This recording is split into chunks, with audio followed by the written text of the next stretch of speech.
The night everything changed didn't start with a scream. It started with a sentence that still echoes in my head. She didn't shout it. She didn't even sound angry. She looked at me, tired, distant, scrolling on her phone, and said, "No intimacy tonight. Use your hand." I laughed at first, because it sounded unreal. But she didn't smile back. The room went quiet in a way that felt heavier than shouting. And like silence, something broke that I didn't yet know could never be fixed. The next morning, I said something I never planned to say. I didn't raise my voice, I didn't threaten. I just said it calmly, almost politely. "No money anymore. Earn it yourself." The look on her face wasn't anger.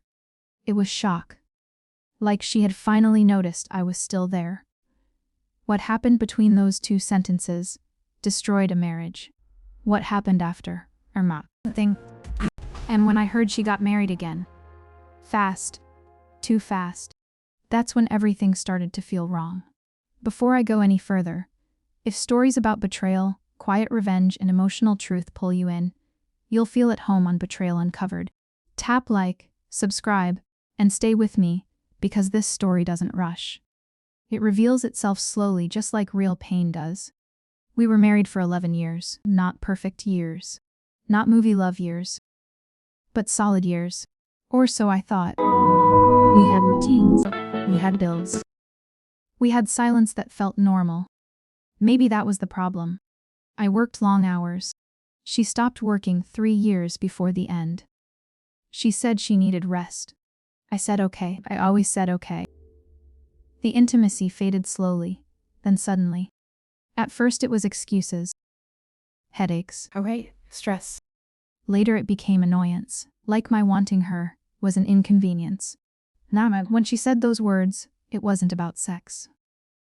It was about control. About how small I had become, without noticing. When I cut off the money, I didn't do it to punish her. I did it because something inside me finally stood up. I told her I'd still pay the house bills, still cover the basics. But her personal spending was done. No more cards. No more transfers. She stared at me like I had betrayed her. 2 weeks later, she asked for a divorce. No tears. Just papers on the table. She moved out fast. Too fast. Like she had already packed emotionally long before. The divorce was quiet. Sex or gone. Friends didn't pick sides, because no one knew what to say. Even I didn't know what to say. I told myself it was over. That sometimes people just fall apart. That not everything needs a villain. Then, 6 months later, I saw the post. A wedding photo, her in white. Smiling wide, a man beside her I had never seen. The caption said, "Finally found peace." My chest tightened in a way I can't explain. 6 months. After 11 years. Anyone else feel how strange that is? Too fast to heal. Too fast to trust. Too fast to build something new. Unless it wasn't new at all. I stared at that picture longer than I should have. Something in it felt staged. Not fake. Carefully chosen. Like she wanted someone specific to see it. Was it me? Or someone else? At night, small moments started replaying in my head. Party, her guarding her phone. Stepping outside to take calls. Sudden walks that lasted too long. Things I ignored because trusting felt easier than questioning. Anyone in my place would have done the same, right? Anyone in my place would have done the same, right? Anyone in my place would have done the same, right? People congratulated her. They told me I should be happy she moved on. I nodded. I smiled. But inside, something kept whispering, "This isn't finished." Then I heard something that made my stomach drop. A mutual friend mentioned the wedding casually, then paused, said, "Oh, you didn't know, I didn't know, but your ibuka number said." Those 3 words are dangerous. They open doors you can't close again. I asked what she meant. She changed the subject, laughed it off, said it was nothing. But her eyes didn't match her voice. That night, I couldn't sleep. I kept thinking about that last sentence my ex ever said to me before moving out. Buenas wicked eye, one step. At the time, I thought it was bitterness. Now I wasn't so sure. I opened the wedding photo again, zoomed in. Not on her, on the man beside her. There was something familiar about him. Not his face exactly. Something deeper. A feeling I couldn't name yet. And that's where I'll stop. Because at that moment, I still didn't know the truth. I didn't know who he was. I didn't know how long this had been building. I didn't know how close it was to home. All I knew was this story wasn't over. Not even close. After that night, I started noticing how quiet my life had become. Not peaceful, quiet. The kind where your thoughts get louder, because there's nothing left to distract you. Every sound in the apartment felt sharper. I told myself I was being paranoid. That seeing patterns after a divorce is normal. Anyone in my place would overthink, right? When something ends suddenly, the brain wants answers, even if none exist. But then the small things began lining up in ways I couldn't ignore. I ran into my ex-husband. No, that still feels strange to say. But that's what he was now, at a grocery store, one afternoon. We hadn't planned it. It was awkward, stiff, like two strangers pretending they didn't share a past. He looked thinner, tired in a way sleep doesn't fix. We exchanged polite smiles. I asked how he was doing. Good, he said quickly. Too quickly. His eyes didn't meet mine for long. He glanced at his phone twice while we stood there, like he was waiting for permission to leave. I noticed something else. He didn't ask about my life. Not even out of politeness. It was as if my existence had become irrelevant overnight. As he walked away, I caught a glimpse of his phone screen lighting up. A message preview flashed. I didn't read the words. I didn't need to. The contact name was enough. It was her name. Why would a newly married man still be getting messages from his ex-wife? Not just any messages. Urgent ones. The kind you check immediately. I stood there holding a carton of milk, my heart beating faster for no logical reason. I tried to rationalize it. Divorce paperwork. Loose ends. Family closure. That's what adults do, right? Still, something didn't sit right. Over the next few weeks, more things surfaced. A friend mentioned seeing my ex and his new wife arguing quietly at a cafe. Not playful arguing. The tense kind. The kind where smiles are forced because people might be watching. Another friend said the new wife barely spoke at social gatherings. She watched more than she talked. Always alert. Always scanning the room, like she was afraid of being recognized. That detail stuck with me. Afraid of being recognized. By whom? I started replaying moments from my marriage that I once brushed off.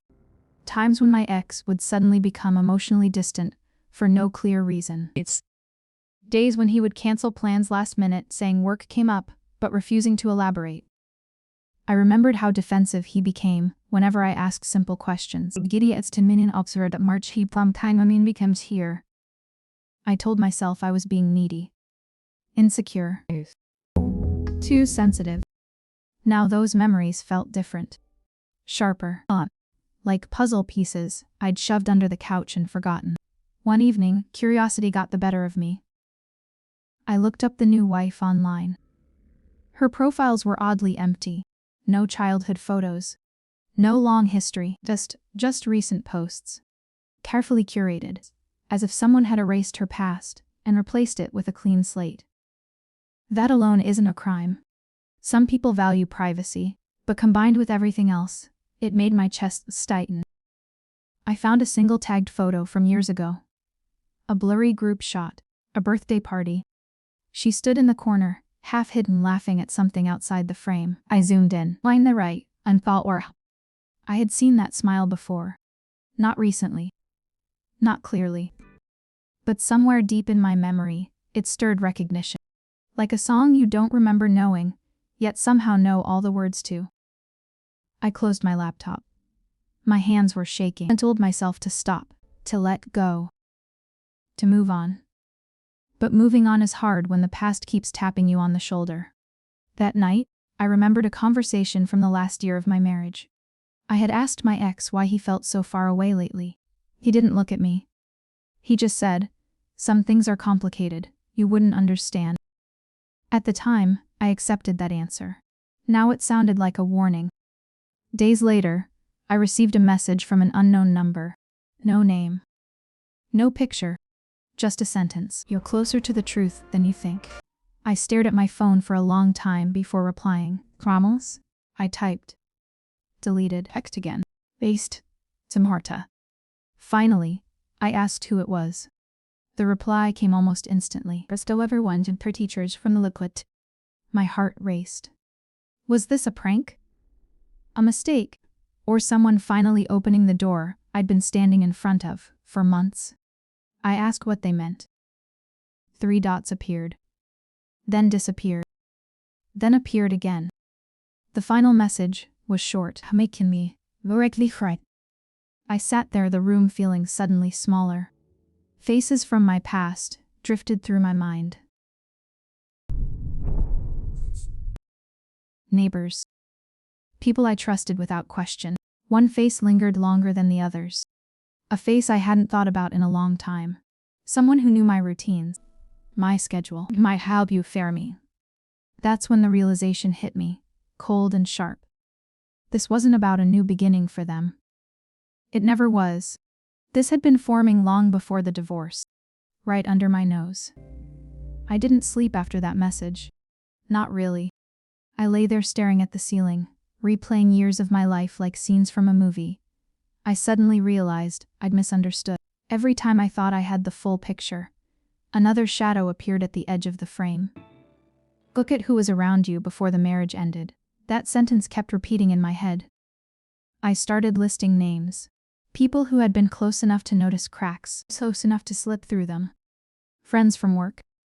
Neighbors. Even family friends. And then there was one name I kept pushing away, like my mind refused to hold on to it for too long. Someone who had been there during my worst moments. Someone who listened when I complained. Someone who told me I deserved better. At the time, it felt comforting. But Disney pub theme on the inclusive cross marmisel. Right. Now it felt dangerous. A week later, I heard they were hosting a small gathering. Nothing formal, just a quiet dinner with a few friends. My ex-husband and his new wife would be there. Sex. I wasn't invited, but a mutual friend mentioned it casually, like it was nothing. The idea of them in the same room together made my chest tighten. I didn't want to go. Kun sabemos que sam się brałbym za samego, tak jakby była depois ten fanny szpink. Konsupolicia do combien de monde comme tu nous sais comme is da precaving da pour la climat fucking et pas sans sta que de temps et de la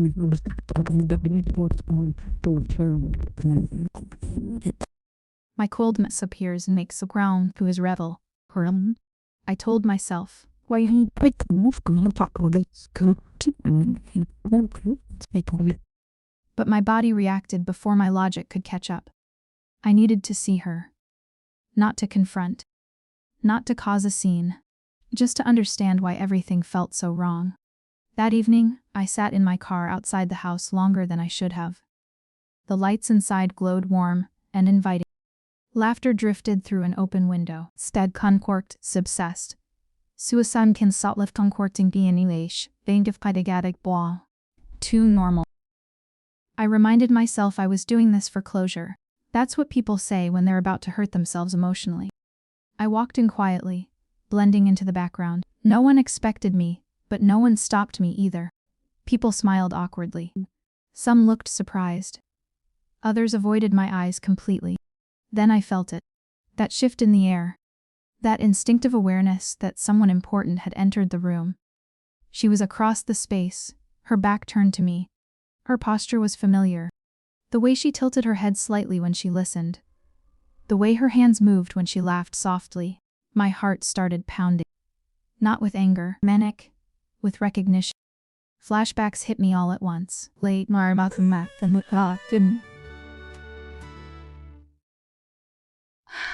Midnight conversations at my kitchen table. Someone sitting across from me, nodding sympathetically as I talked about my failing marriage. Someone saying, if he really loved you, he wouldn't make you feel this alone. I remembered how safe I felt saying those things out loud. How understood. How validated. At the time I thought it was kindness. The new wife turned slightly, reaching for a glass. I still couldn't see her face clearly. Just her profile, but as the curious were dressed. The curve of her cheek. The way she brushed her hair back behind her ear. That gesture made my stomach drop. I had seen that exact movement hundreds of times in Vespant Christmas.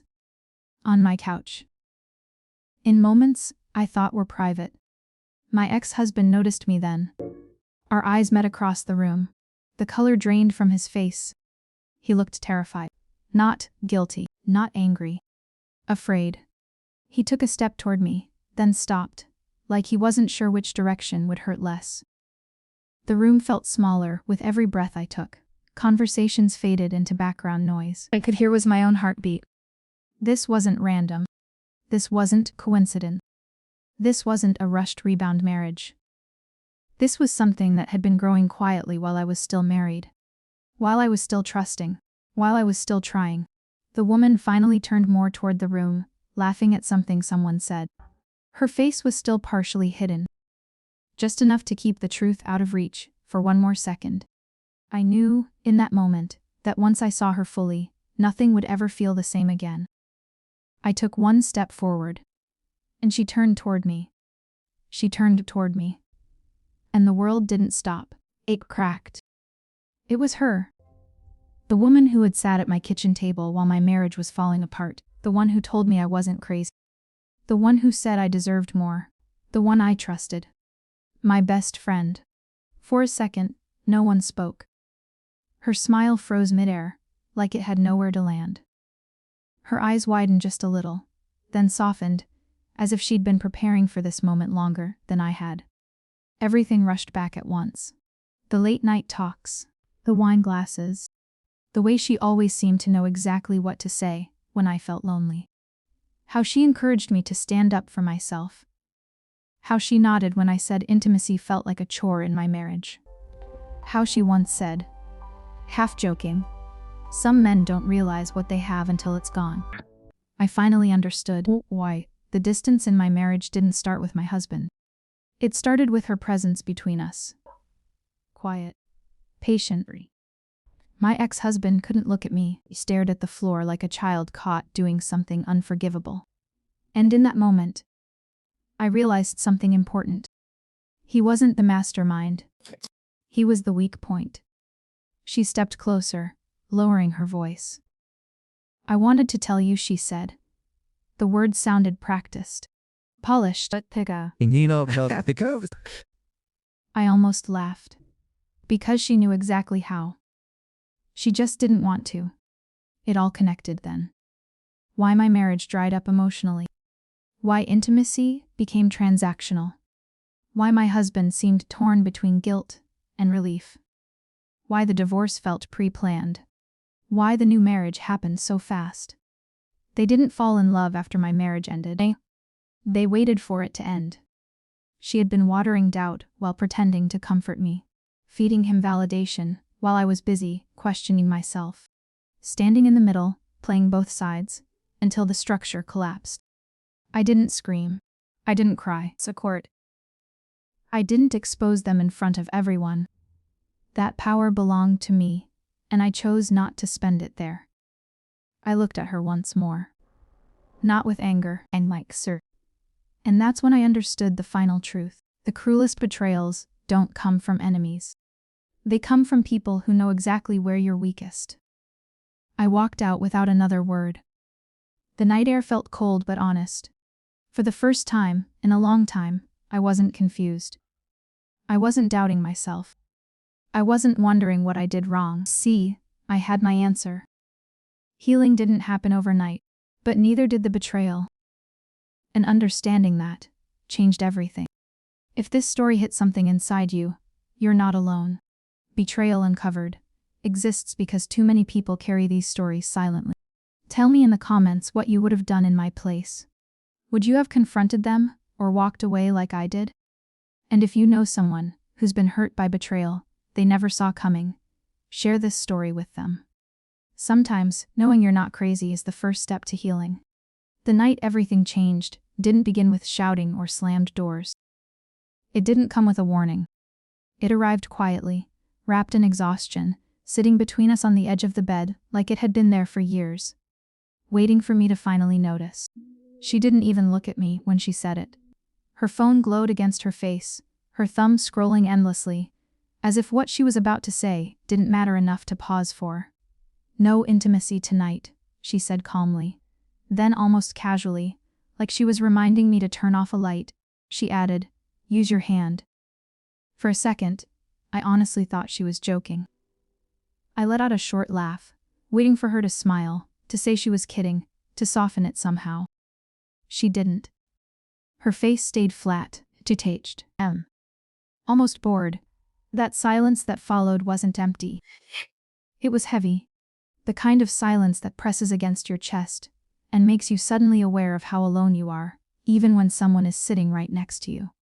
I turned my face away so she wouldn't see how deeply that sentence cut. It wasn't about intimacy. It was about being dismissed, reduced. Like my needs were an inconvenience she didn't even feel guilty about anymore. I barely slept that night. I stared at the ceiling, while she slept peacefully beside me, her breathing slow and even, like nothing had happened. And somewhere between the ticking clock and the darkness, a thought formed that scared me more than the loneliness. How long had she been feeling this way? The next morning, I made coffee like I always did. Same mug. Same routine. She sat at the table, scrolling again, waiting for the day to start. Something in me felt different. Not angry. Clear. I sat across from her, and spoke in the same calm tone she had used the night before. "No money anymore," I said. She looked up, confused. I met her eyes. The shock on her face was instant. Her mouth opened slightly, like she was about to argue, but no words came out. It was the first time in a long time I had said something she didn't expect. The power shift was subtle, but real. I didn't yell. So, I didn't threaten. I explained that I would still cover the house, the utilities, the essentials. But the cards, the spending money, the extras, those were done. She stared at me like I had betrayed her. Like I had crossed a line she never thought I would touch. 2 weeks later, she asked for a divorce. No tears. No shouting. No dramatic speeches. She placed the papers on the table like this was a business decision, already discussed and finalized somewhere without me. In that moment, I realized the marriage had ended long before that morning. Or non, she moved out fast. Too fast. Boxes packed efficiently. No lingering numbers.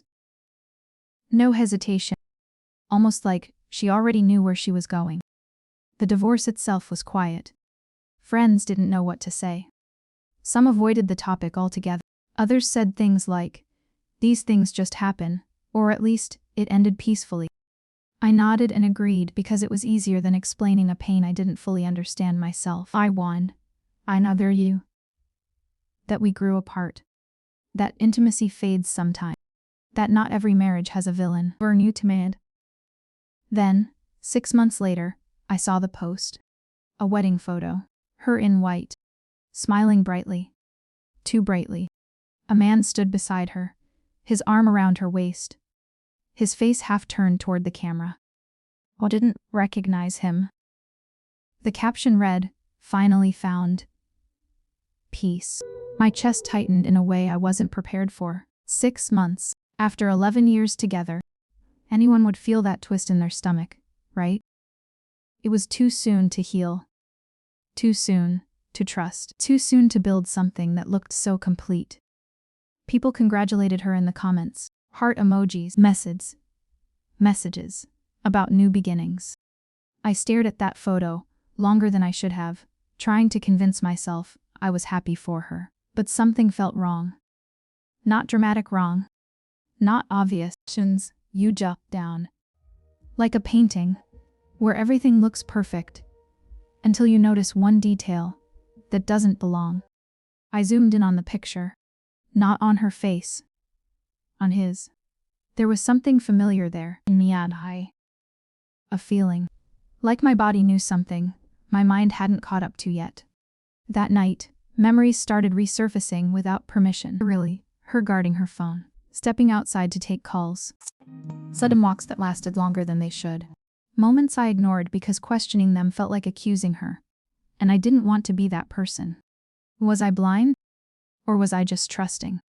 Friends told me to move on, that it didn't matter anymore. That she was someone else's problem now. I agreed out loud. Inside, a quiet voice kept whispering, "This isn't finished." A few days later, a mutual friend mentioned the wedding casually, then stopped mid-sentence. "Oh, you didn't know," she said, her tone shifting. Those words landed heavier than the wedding photo. I asked what she meant. She laughed nervously and waved it off. In a sense. Nothing. Forget it. But her eyes betrayed her. They flickered with something like guilt. Our first. That night, I remembered the last thing my ex ever said to me before she moved out. "You'll understand one day." At the time, I thought it was bitterness. Now it felt like a promise. I opened the wedding photo again. Oh, and center. That familiar feeling returned, stronger this time, like I was standing in front of a door I hadn't noticed before, suddenly aware that it had always been there. I didn't know the truth yet. I didn't know who he really was. I didn't know how long this had been unfolding behind my back. All I knew was this story didn't end with divorce papers or a wedding ring. It was just beginning. After that realization, life didn't move forward the way people said it would. It didn't get easier just because time passed. Instead, time stretched things out, pulling at every loose thread until my thoughts felt tangled and restless. Days went by where I functioned on autopilot. So why, Nate, magnetic charming. Sleep as, repeat. But inside my head, questions kept looping, refusing to settle. I told myself I was searching for closure. The truth was, I was afraid of what I might find if I stopped looking. I ran into my ex-husband one afternoon at a grocery store. It wasn't planned. One moment I was staring at a shelf of cereal. The next I felt that strange awareness you get when someone familiar is close. I turned, and there he was. He looked different, not happier and breathtaking. Just worn down. His shoulders slumped slightly, like he was carrying something heavy he couldn't put down. We exchanged polite greetings. The kind people use when they don't know which version of the past to acknowledge. I asked how he was doing. He said, "Good," too quickly. Like the word had been waiting in his mouth before I even asked. His eyes darted toward the exit. Then to his phone. Then back to me. He didn't ask how I was, not even out of courtesy. That's when his phone lit up, again. Just for a second. A message preview. I didn't read the words, but I saw the name. And too, her name. A quiet chill ran through me. Why would a newly married man still be in constant contact with his ex-wife? I tried to justify it. Paperwork. Loose ends. Friendly boundaries. That's what mature people do, right? But the look on his face didn't match that story. It was tense. Nervous. Almost guilty. He excused himself quickly, mumbling something about being late, and walked away without looking back. I stood there, holding a basket I suddenly felt too tired to carry. Over the next few weeks, small comments from others began to surface. Nothing dramatic, nothing direct, just fragments. A friend mentioned seeing my ex and his new wife at a cafe. Grand. They weren't laughing. They weren't touching.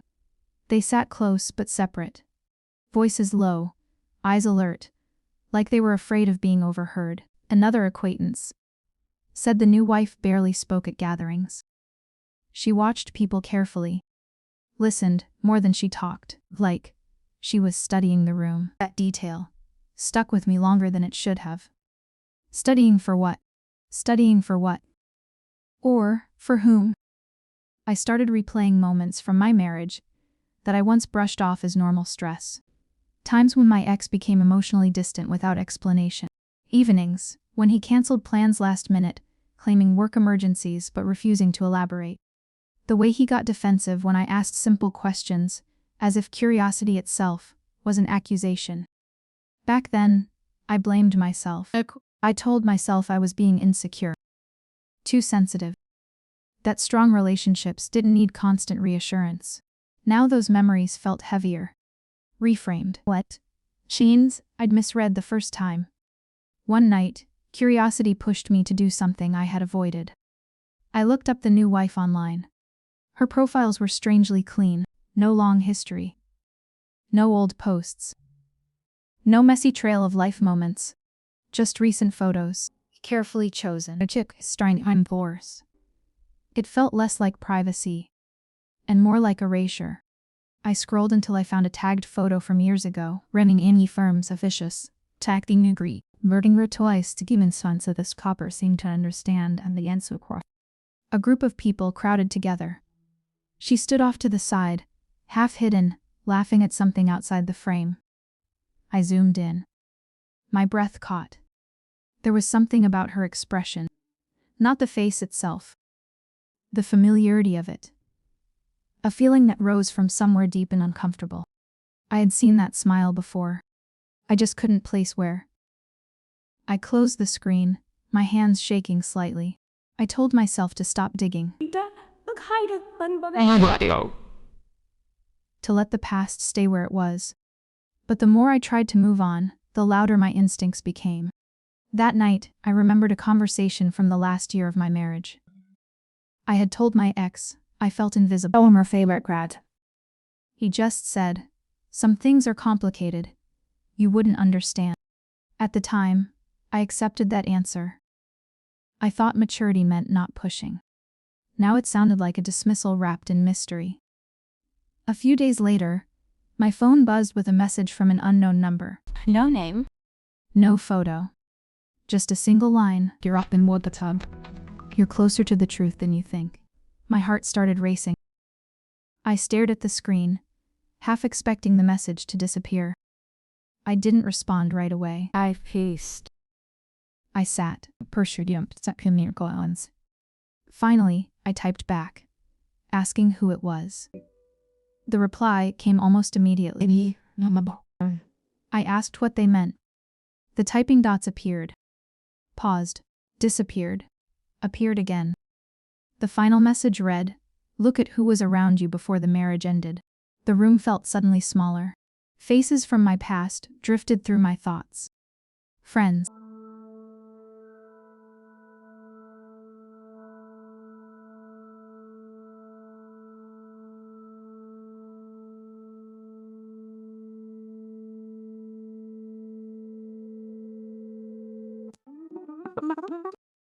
People who had listened when I vented. People who offered advice. People I trusted. One face lingered longer than the others. A face I hadn't questioned before. Someone who knew my routine. My schedule. My emotional weak spots. The realization crept in slowly, then all at once. This wasn't about a rushed romance. It wasn't about moving on quickly. This had been forming quietly, patiently, long before the divorce papers ever touched the table, and for the first time, I understood why the truth felt so close and so terrifying. I didn't sleep after that message. And the kind of sleep that rests you, anyway. My body lay still, but my mind kept pacing, replaying memories I had ignored for years, lining them up next to each other, like evidence I was only now brave enough to examine. Look at who was around you before the marriage ended. I whispered it out loud once, just to hear how it sounded in the air. It felt heavier spoken for rank. Names floated through my thoughts. Friends who checked in often. People who knew when I was struggling. People who listened when I spoke badly about my marriage during moments of weakness. Most of them faded quickly. They didn't fit. One name didn't fade. It hovered, uncomfortable. Our contact. Someone who had always been there when I needed to talk. Someone who answered late-night calls without hesitation. Someone who told me my feelings were valid when I doubted myself. At the time, it felt like support. Looking back, it felt like positioning. I pushed the thought away. I didn't want it to be true. Some betrayals are easier to imagine than others. A week later, I heard about a small dinner gathering. Nothing formal, just a few familiar faces. My ex-husband would be there, and his new wife. The invitation didn't come to me directly. It slipped through conversation, casual, almost accidental. I pretended not to care and laughed it off. But my chest tightened anyway. I told myself I didn't need answers. That knowing wouldn't change anything. But deep down, I knew that wasn't true. Not knowing was already changing me. That evening, I drove to the address without fully admitting why. I told myself I would just pass by. Just prove to myself that I could. But when I parked across the street, I stayed. The house glowed with warm light. Soft laughter floated through the open windows. From the outside, it looked peaceful. Normal. The kind of night people take photos of and remember fondly. I sat there, gripping the steering wheel, my heart beating faster than it should have. Part of me wanted to leave. Another part needed to see her. Not to confront. Not to accuse. Just to understand why my instincts refused to quiet down. Eventually, I stepped out of the car. Inside, the air felt thick. Not hostile. Charged. People noticed me, surprise flickering across their faces before politeness took over. Some smiled awkwardly. Some avoided eye contact altogether. I moved slowly, staying near the edges of the room. I didn't announce myself. I didn't need to. Then I felt it. That subtle shift in energy when someone important enters your awareness. The kind you feel before your mind catches up.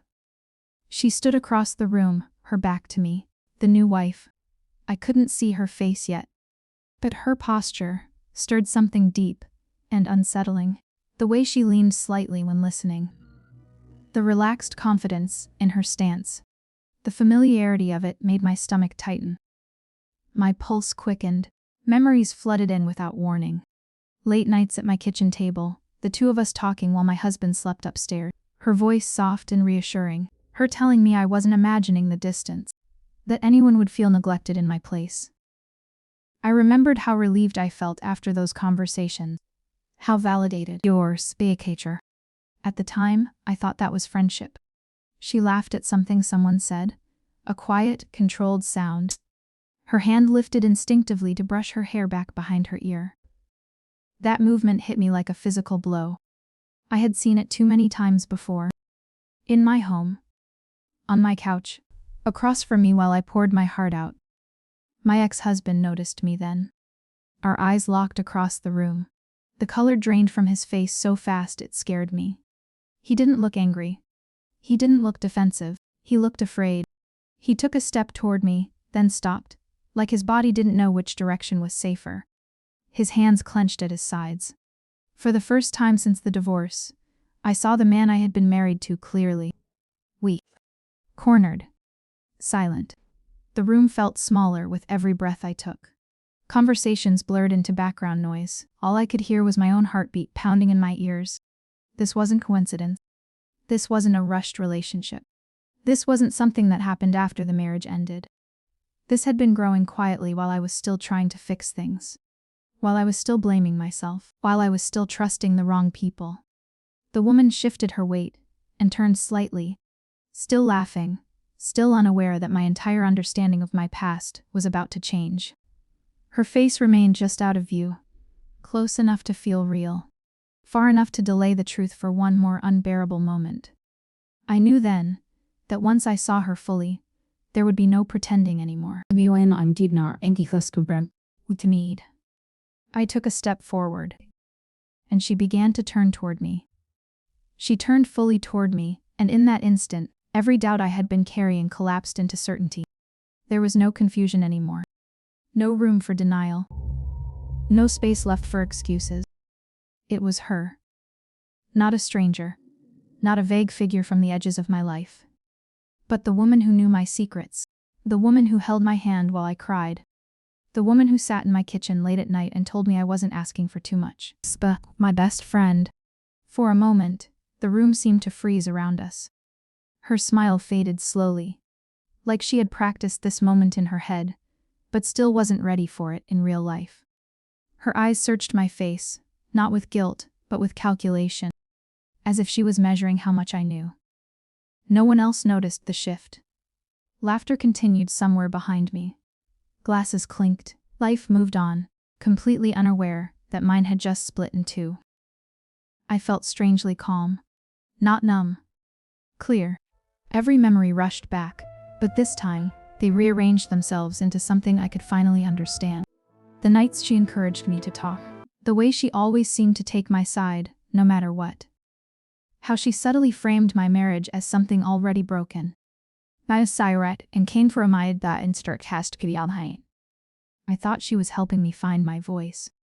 Now I saw she was slowly teaching me to doubt my home. My ex-husband stood a few steps behind her, frozen. He couldn't meet my eyes. That told me everything I needed to know. This didn't start after the divorce. It didn't even start near the end. This had been planted, early, watered, quietly, protected carefully. She stepped closer to me, lowering her voice like we were still sharing secrets. I never wanted it to happen like this, she said. Her tone was soft, rehearsed, almost convincing. I looked at her and felt something unexpected. Not rage, not heartbreak, disappointment. Because I finally understood the difference between kindness and manipulation, between support and strategy. You knew, I said quietly. I didn't need to explain what I meant. Her silence answered for her. She tried again. We didn't plan it, she said. Feelings just grew. I almost laughed, because feelings don't grow in secret, unless someone is tending to them. The distance in my marriage hadn't come from nowhere. It had been gently encouraged. Every weakness exposed. While I was trying to fix things, she was helping them fall apart. And my ex-husband, he didn't resist. He didn't stop it. In that moment, I realized something that hurt and healed me at the same time. You're disempathtic. A stereo and a halbesteer. I was replaced because I trusted too deeply. I didn't shout. I didn't cry. I didn't expose them in front of everyone, even though I could have. That kind of power feels tempting, but it costs more than people realize. I simply nodded once. Not to them, to myself. Then I turned and walked out. The night air hit my face, like a truth I could finally breathe. Cold. Sharp. Honest. I sat in my car for a long time before driving away. Not because I was broken, but because I was letting go of the last version of myself who thought loyalty guaranteed safety. Healing didn't arrive all at once. Some days were quiet. Some days hurt unexpectedly. But clarity stayed. With explanation was already that comprehend. I stopped replaying conversations, stopped wondering what I could have done differently. Because betrayal that deep isn't caused by one mistake, will caused by two people choosing themselves over honesty. If you've ever felt crazy for questioning your reality, this is your reminder. Trust your instincts. They notice things long before your heart is ready to accept them. Stories like this are why this channel exists. Betrayal Uncovered isn't about drama. It's about truth, even when it's uncomfortable. Tell me in the comments what you would have done in my place. Would you have confronted them publicly, or walked away in silence? And if this story felt personal, share it with someone who understands what betrayal really feels like. Sometimes, knowing you're not alone is the first step toward healing.